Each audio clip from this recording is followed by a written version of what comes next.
আজকে অনেকদিন পর একটা কম্পারিজন ভিডিও আপলোড করতেছি। আজকের ভিডিওতে আপনাদের সবার পছন্দের এবং বাংলাদেশের অন্যতম পপুলার দুইটা বাইকের কম্পারিজন করব।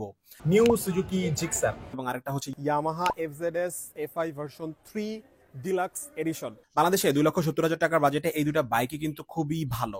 আমি ভাবছিলাম বাংলাদেশে হায়ার সিসির বাইক ঢুকলে এগুলোর প্রাইস হচ্ছে কমে যাবে, বরঞ্চ সেটা না হয়ে দুইটা বাইকেরই কিন্তু প্রাইস আসলে বেড়ে গিয়েছে। তবে ঈদের আগে দুইটা বাইকে কিন্তু এখন অফার চলতেছে। শুরুতে হচ্ছে আপনাদেরকে প্রাইস বলে দিতেছি। New Suzuki Gixxer FI ABS এই বাইকটা বর্তমানে আপনারা পেয়ে যাবেন 2,71,950 টাকায়, মানে 2,72,000 টাকা। আর ডিলাক্স বাইকটা আপনারা পেয়ে যাবেন 2,70,800 টাকায়। তার মানে দুইটা বাইকেরই কিন্তু প্রাইস অলমোস্ট কাছাকাছি, সামান্য পার্থক্য আসলে রয়েছে। তো 2,70,000 টাকা যাদের বাজেট রয়েছে আপনারা কিন্তু এই দুইটা বাইক যাচাই বাছাই করে দেখতে পারেন যে কোনটা আপনার জন্য আসলে ভালো হতে পারে। এন্ড আই রিয়েলি হোপ আমার আজকের এই ভিডিওটা আপনাকে একটা বেস্ট ডিসিশন নিতে হেল্প করবে। কম্পারিজনের একদম শুরুতে দুইটা বাইকের যদি আউটলুকের কথা বলি তাহলে বলতে হবে এফজেডএস এফআই ভার্সন 3 ডিলাক্স এই বাইকটা একটু বড় সড়ো বাইক, একটু বাল্কি বাইক। এটার হচ্ছে যে ট্যাঙ্কটা চওড়া, সিট হচ্ছে অনেক চওড়া, একটু মোটা সোটা বাইক আসলে। আর আমরা যদি জিক্সারের কথা বলি, জিক্সার অনেকটাই শার্প। এটার যে ট্যাঙ্ক সেটা কার্ভ ট্যাঙ্ক দেওয়া আছে, এটার মধ্যে ডুয়াল ব্যারেল এক্সস্ট দেওয়া আছে, এটার যে পিলিয়ন সিট সেটা আসলে স্প্লিট করে দেওয়া আছে। এই সবকিছু মিলায় জিক্সার থেকে আপনারা কিছুটা আসলে স্পোর্টি ভাইব পাবেন, এটা লুকটা কিছুটা শার্প লাগবে। চলেন এখন হচ্ছে দুইটা বাইকের ইঞ্জিন ডিসপ্লেসমেন্ট নিয়ে হচ্ছে আপনাদের সাথে কম্পারিজন করব। এখন আসলে আস্তে আস্তে অনেকগুলো পার্থক্য চলে আসবে। নিউ সুজুকি জিক্সার এইটার যে ইঞ্জিনটা সেটা হচ্ছে 155 সিসির একটা ইঞ্জিন, আর ডিলাক্সের ইঞ্জিনটা হচ্ছে 149 সিসির একটা ইঞ্জিন। ইঞ্জিনের বাকি ইনফরমেশন সবগুলাই আসলে সেম দুইটা বাইকের ক্ষেত্রে, তো ওই ইনফরমেশনগুলো আর মুখে বলতেছি না, স্ক্রিনে কিন্তু আমি শো করে দিতেছি। এখন আপনাদের সাথে এই দুইটা বাইকের পাওয়ার টর্কের যদি হিসাবটা করে দেই, দেখেন new Suzuki Gixxer FI ABS এইটার পাওয়ার হচ্ছে 13.6 পিএস এট 8,000 আরপিএম, এবং এটা থেকে আপনারা টর্ক পেয়ে যাবেন 13.8 newton metre of torque at 6,000 RPM. আমরা যখন ডিলাক্সে চলে আসবো, ডিলাক্সে আসার পরে এই 149 সিসির ইঞ্জিনটা আমাদেরকে পাওয়ার এবং টর্কটা আসলে কমাই দিবে। 12.4 পিএস পাওয়ার আপনারা পেয়ে যাবেন 7,250 আরপিএম এ, এবং 13.3 নিউটন মিটার অফ টর্ক পেয়ে যাবেন 5,500 আরপিএম এ। আমরা যদি দুইটা বাইকের ইঞ্জিন ডিসপ্লেসমেন্ট এবং পাওয়ার টর্কের কম্পারিজন করি তাহলে বলতে হবে জিক্সার কিন্তু সামনে এগিয়ে থাকবে। জিক্সারের ইঞ্জিনটা বেশি powerful, as well as Gixxer থেকে কিন্তু আপনারা ইনস্ট্যান্ট এক্সেলারেশন বা রেডি পিকআপটাও কিন্তু বেশি পাবেন। ডিলাক্সে রেডি পিকআপ, তারপর পাওয়ার টর্ক সবকিছু কিন্তু আসলে কম পাবেন। এখন এই পাওয়ার টর্কের কারণে দুইটা বাইকের রাইডিং এ কিন্তু অনেকগুলো ডিফারেন্স চলে আসবে। এখন চলেন পাওয়ার টর্কের উপর বেস করে দুইটা বাইক রাইড করতে কেমন লাগে সেটা আপনাদের সাথে শেয়ার করতেছি। জিক্সারের 155 সিসির এই পাওয়ারফুল ইঞ্জিনটা দিয়ে আসলে আপনারা একটু বেশি ওভারটেকিং, একটু বেশি স্পিডিং আসলে করতে পারবেন compare to Yamaha FZS FI version 3 deluxe. তো ডিলাক্সের যেহেতু পাওয়ার ফিগার, টর্ক ফিগার এবং রেডি পিকআপ কম, এই কারণে আপনারা কিন্তু জিক্সারের মতো এত বেশি আসলে, মানে এত বেশি আসলে বলবো না, মানে জিক্সারের মতো আপনারা কিন্তু স্পিডিং, ওভারটেকিং এই জিনিসগুলো আসলে এত বেশি করতে পারবেন না। আর জিক্সার দিয়ে আপনারা কিন্তু ধরেন একটা জ্যামের সিগন্যাল ছেড়ে দিচ্ছে অথবা একটু আপনার স্পিডিং করা লাগবে, তো সেই ক্ষেত্রে আপনাকে কিন্তু জিক্সারের যে পাওয়ার ফিগার, টর্ক ফিগার আর রেডি পিকআপ এগুলো আসলে আপনাকে হেল্প করবে, যেহেতু এটার ইঞ্জিনটা পাওয়ারফুল। এইটা হচ্ছে এই দুইটা বাইকের একটা বড় ডিফারেন্স। এখন আপনাদের সাথে আরেকটা গুরুত্বপূর্ণ বিষয় নিয়ে কথা বলবো, সেটা হচ্ছে কোন একটা বাইক যখন আপনি রাইড করতেছেন, কন্ট্রোল ব্যালেন্স খুবই ইম্পর্টেন্ট জিনিস।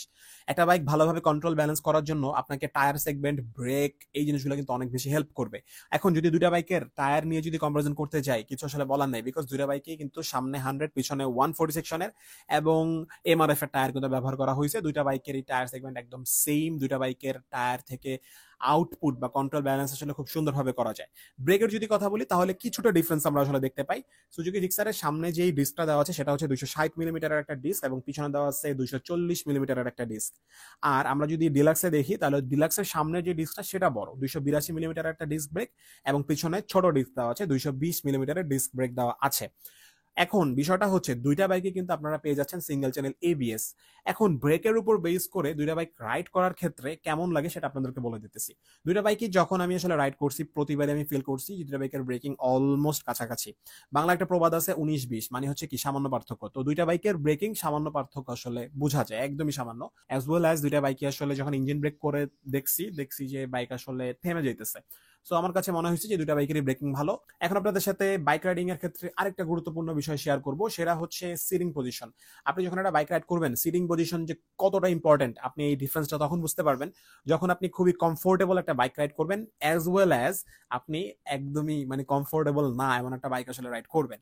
আচ্ছা, তো Yamaha FZS FI version 3 deluxe এই বাইকটাকে বলা হইতেছে কমফোর্ট কিং, বিকজ এটার যে সিটিং পজিশন, এটার যে সিট খুবই চওড়া সিট, এটার যে হ্যান্ডেলবার কিছুটা আপরাইট করা, তো আপনার পিলিয়ন সিটের কথা বলি, রাইডার সিটের কথা বলি, সবগুলো সিটই কিন্তু আসলে চওড়া আছে এন্ড বসে খুবই আরাম। টানা 120 কিলোমিটারের মতো আপনি আসলে কোনো ধরনের ব্যাক পেইন ছাড়া আসলে রাইড করতে পারবেন। আর আমি যদি এখন new Suzuki Gixxer FI ABS এই বাইকটার সিটিং পজিশনের কথা বলি, তাহলে বলতে হবে এটা রাইডার সিটটা যথেষ্ট কমফোর্টেবল, বাট এটার পিলিয়ন সিট খুব একটা কমফোর্টেবল না, বিকজ এটার পিলিয়ন সিট হচ্ছে উঁচু করে দেওয়া আছে অ্যান্ড স্প্লিট করে দেওয়া আছে। তো আপনি যখন মোটামুটি 80-90 স্পিডে বা 60-65 স্পিডে আপনি যখন ব্রেক করবেন, আপনার পিলিয়ন আপনার গায়ের উপর চলে আসবে। আর আপনি যখন হাইওয়েতে রাইড করবেন, আপনি দেখবেন যে মোটামুটি 100 কিলোমিটার পরেই যে দেখবেন যে আপনার পিলিয়নের আর ভালো লাগতেছে না, ঠিক আছে, আর আপনারও খুব একটা ভালো লাগবে না। তো আমরা যদি সিলিং পজিশনের কম্পেয়ার করি, তবে অবশ্যই ডিলাক্স বাইকটা সামনের দিকে কিন্তু এগিয়ে থাকবে। ডিলাক্স বাইকের পিলিয়ন আর রাইডার সিট দুইটাই জিক্সারের পিলিয়ন সিট রাইডার সিটের তুলনায় যথেষ্ট কমফোর্টেবল, যথেষ্ট বেশি কমফোর্টেবল। দুইটা বাইকের কম্পেয়ার করার জন্য খুব বেশি আসলে পার্থক্য নাই, কারণ অনেক কিছু আসলে মিলে যাইতেছে। আরেকটা বিষয় রয়েছে এখন কম্পেয়ার করার মতো, সেটা হচ্ছে ইনস্ট্রুমেন্ট কনসোল। আপনি যখন বাইক রাইড করবেন, একটা ইনফরমেটিভ ইনস্ট্রুমেন্ট কনসোল খুবই প্রয়োজনীয় বলে আমি মনে করি। তো ডিলাক্সের যে ইনস্ট্রুমেন্ট কনসোল, এটা খুব বেশি আসলে ইনফরমেটিভ না, ছোট্ট একটা ইনস্ট্রুমেন্ট কনসোল, বাট দেখতে খুব সুন্দর লাগে।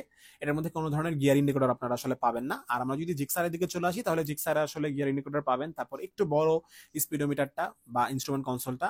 আর রাইড করার সময় আপনার প্রয়োজনীয় সব ইনফরমেশন আপনি আসলে দেখতে পারবেন, ঘড়ি দেখতে পারবেন, তারপরে যে গিয়ার ইন্ডিকেটর হয়তো তো বললামই। তো এই হচ্ছে আসলে অবস্থা। তবে একটা বিষয় আছে যে ভাই, অনেকের আসলে রাইড করার সময় গিয়ার ইন্ডিকেটরের প্রয়োজন নাই। তবে আমি মনে করি আপনি বিগিনার রাইডার হন বা প্রো রাইডার হন, আপনি কত গিয়ারে রাইড করতেছেন আপনার দেখার প্রয়োজন হইলে আপনি সেটা ইনস্ট্রুমেন্ট কনসোলে দেখলেই বুঝে যাবেন। তো সেটা অনেক বেশি হেল্প করবে আপনাকে, আপনাকে অনেক বেশি কনফিডেন্ট রাখবে। আচ্ছা, তো আমরা যদি ইনস্ট্রুমেন্ট কনসোলের কথা বলি, তাহলে অবশ্যই আমি সামনে এগিয়ে রাখবো new Suzuki Gixxer FI ABS এই বাইকটা। এখন আপনাদের সাথে কথা বলবো হচ্ছে মাইলেজ নিয়ে। তো মাইলেজও অলমোস্ট কাছাকাছি, বিকজ দুইটা বাইকের ফুয়েল সিস্টেম কিন্তু এফআই মানে ফুয়েল ইনজেক্ট। তবুও Yamaha FZS FI version 3 deluxe edition এটা থেকে কিছুটা আসলে বেশি মাইলেজ পাওয়া যাচ্ছে, 48-50 এর মতো আসলে মাইলেজ পাওয়া যায়। আর জিক্সারের কথা যদি বলি, জিক্সারে হচ্ছে মোটামুটি 44-46 প্লাস মাইনাস এরকম আসলে মাইলেজ পাওয়া যাচ্ছে। তো মাইলেজের বিষয়ে আপনারা যারা আসলে দুইটা বাইকের ইউজার আছেন, কমেন্ট করেন। কমেন্ট করে অন্যান্য ভিউয়ারদেরকে এবং অন্যান্য যারা আসলে বাইক কিনতে চাচ্ছেন, আপনাদের কমেন্ট দেখে তারা যেন আসলে একটা আইডিয়া পেয়ে যায়। আমি আপনাদের এই কমেন্ট করার বিষয়টাকে অনেক বেশি অ্যাপ্রিসিয়েট করবো। সো কমেন্ট করেন আপনি আপনার জিক্সার থেকে কত মাইলেজ পান অথবা ডিলাক্স থেকে কত মাইলেজ পান। আচ্ছা, এখন ফাইনালি গুরুত্বপূর্ণ একটা বিষয়, যে কে কোন বাইকটা কিনবেন বা কার কোন বাইকটা আসলে কেনা প্রয়োজন। তো প্রথম বিষয়টা হচ্ছে, দেখেন আপনাদের সবারই কিন্তু কোনো না কোনো বাইকের লুকস হচ্ছে অনেক বেশি ভালো লাগে, তাই না? তো আমরা কিন্তু বাইক কেনার ক্ষেত্রে লুকসটাকে অনেক বেশি প্রায়োরিটি দিই, যে আমি কোন বাইকটা চালাইলে আমাকে দেখতে খুব ভালো লাগবে, আমি কোন বাইকটাতে বসলে আমাকে বেশি সুন্দর লাগবে। তো এটা একটা বিষয়, আপনি দেখবেন যে আপনার কাছে কোনটা লুকসটা বেশি ভালো লাগে। সেকেন্ড বিষয়টা হচ্ছে আপনার বাইক থেকে কি কি আসলে রিকোয়ারমেন্টস রয়েছে। যদি এমন হয় যে আপনি হচ্ছে ফ্যামিলিকে নিয়ে রাইড করবেন, তো সেই ক্ষেত্রে আপনার খুবই কমফোর্টেবল সিট লাগবে, তাহলে হচ্ছে অবশ্যই ডিলাক্সের দিকে যাবেন। আর যদি এমন মনে হয় যে সমস্যা নাই, আপনার হচ্ছে কমফোর্টেবল সিট এতটা প্রয়োজন নাই, আপনি একটু পাওয়ারের দিকে যাবেন বা একটু টর্কের দিকে যাবেন, আপনি একটু স্পিডিং বা ওভারটেকিং করতে চাইতেছেন, তো সেই ক্ষেত্রে আপনার যেতে হবে কার দিকে? অবশ্যই সুজুকি জিক্সারের দিকে। যদি দুটো বাইকের মেইনটেনেন্স খরচ নিয়ে বলি, তাহলে বলতে হবে অলমোস্ট কাছাকাছি। দুইটা বাইকের পার্টস এর দামও আমি দেখছি যে অলমোস্ট কাছাকাছি, খুব বেশি আসলে ডিফারেন্স নাই। তবে চেষ্টা করবেন যে একটু অরিজিনাল পার্টস ইনস্টল করার। তো সেই ক্ষেত্রে আপনার এক একটা পার্টস দিয়ে আপনি দেখবেন যে অনেক দিন আসলে রাইড করতে পারতেছেন, অনেক কিলোমিটার আসলে রাইড করতে পারতেছেন। তো ওভারঅল দুইটা বাইকই আসলে খুবই ভালো। এখন বিষয়টা হচ্ছে যে আপনার কোনটা ভালো লাগে সেটা অবশ্যই কমেন্ট করে জানান। আর হচ্ছে যদি কোনো প্রশ্ন থাকে কমেন্ট করেন, যেটা আসলে ভিডিওতে বলি নাই। অবশ্যই চেষ্টা করবো আপনার কমেন্টের উত্তর দিয়ে আপনাকে হেল্প করার। আর যদি ভিডিওটা ভালো লাগে, যদি চ্যানেলে প্রথম হয়ে থাকেন, নতুন যদি ভিডিও দেখতে থাকেন, যদি ভিডিওটা ভালো লাগে, শুধুমাত্র তখনই চ্যানেলটাতে সাবস্ক্রাইব করে রাখবেন। সবাই অনেক ভালো থাকবেন এবং সুস্থ থাকবেন। আর আপনারা যদি আমার মতো রাইডার হয়ে থাকেন, তাহলে অবশ্যই ট্রাফিক রুলস গুলো মেনে চলবেন। আল্লাহ হাফেজ।